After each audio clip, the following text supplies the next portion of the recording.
Pada kesempatan ini kita berjumpa kembali untuk mengkaji terkait dengan langkah-langkah pemecahan masalah.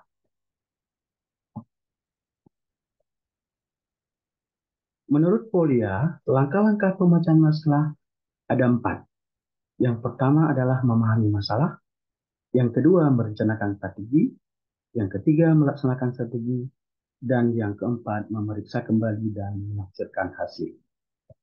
Apa yang kita lakukan pada saat memahami masalah? Yang pertama sekali adalah memahami bahasa atau istilah yang digunakan dalam masalah tersebut. Yang kedua adalah merumuskan apa yang diketahui. Berikutnya adalah merumuskan apa yang ditanyakan. Baru pada tahapan terakhir adalah menuliskan masalah dalam bentuk yang lebih operasional. Ini tujuannya adalah supaya kita benar-benar dapat memahami masalah dengan baik. Pada langkah kedua, saat merencanakan strategi, ada beberapa hal yang harus kita lakukan. Yang pertama adalah mencari kemungkinan-kemungkinan yang dapat terjadi, mengingat-ingat kembali masalah yang pernah diselesaikan, yang memiliki kemiripan sifat, pola dengan masalah sebelumnya. Yang berikutnya adalah menyusun prosedur.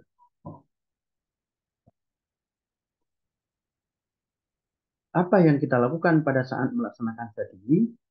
Maka di sini kita menjalankan strategi yang telah kita buat dengan ketekunan dan ketelitian.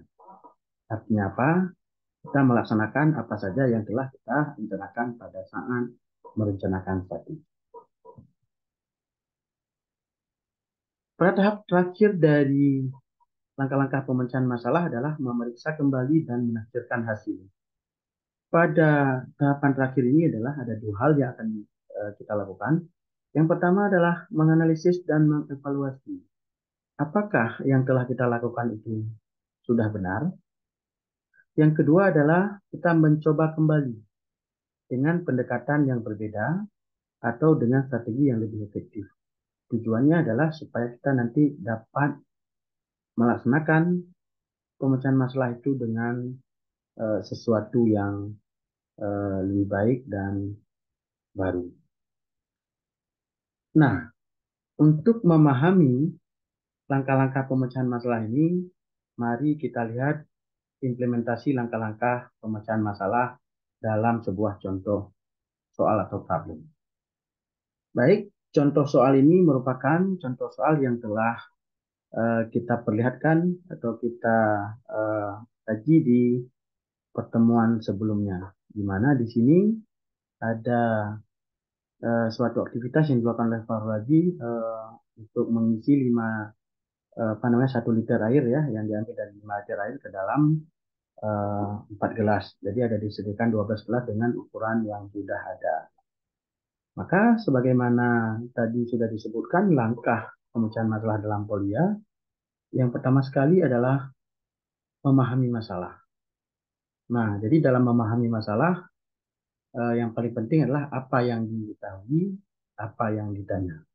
Dan kita membuat masalah ini menjadi lebih operasional. Yang diketahui di sinilah ada air 5 liter, kemudian 1 gelas memuat air maksimal 1/2 liter atau 500 ml, akan dituangkan maksimal 1 liter ke dalam 4 gelas.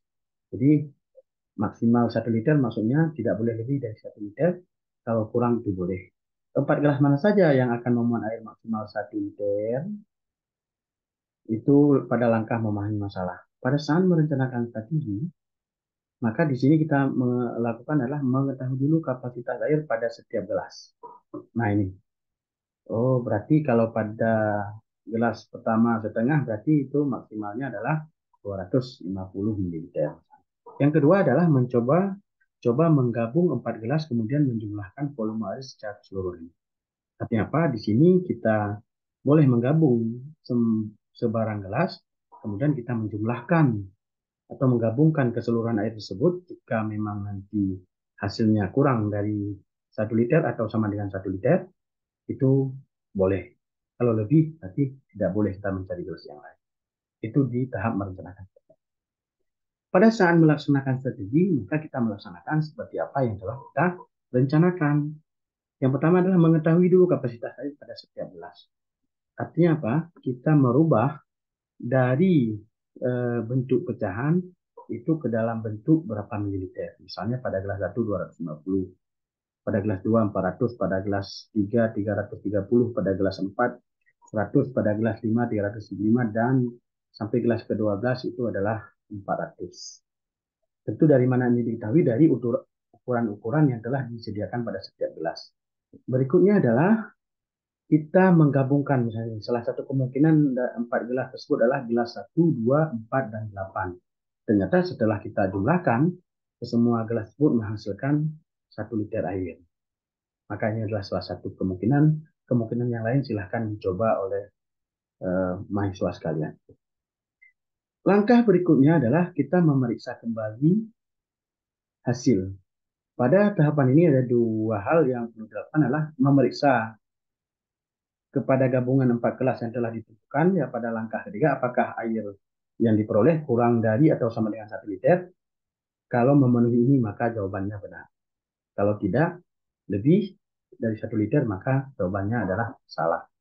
Jadi tujuannya di sini adalah untuk kita memastikan bahwa solusi yang kita tawarkan itu adalah benar-benar efektif. Yang kedua adalah melakukan dengan pendekatan lain. Dalam hal ini, pertama-tama kita menentukan gabungan 3 kelas terlebih dahulu. Tujuannya apa? Supaya kita dengan mudah dapat menentukan berbagai kemungkinan untuk gelas yang keempat. Dan ini sebenarnya adalah strategi dalam memecahkan masalah ini. Sampai di sini saja dulu pertemuan kita untuk kali ini. Semoga bermanfaat. Sampai jumpa di pertemuan berikutnya.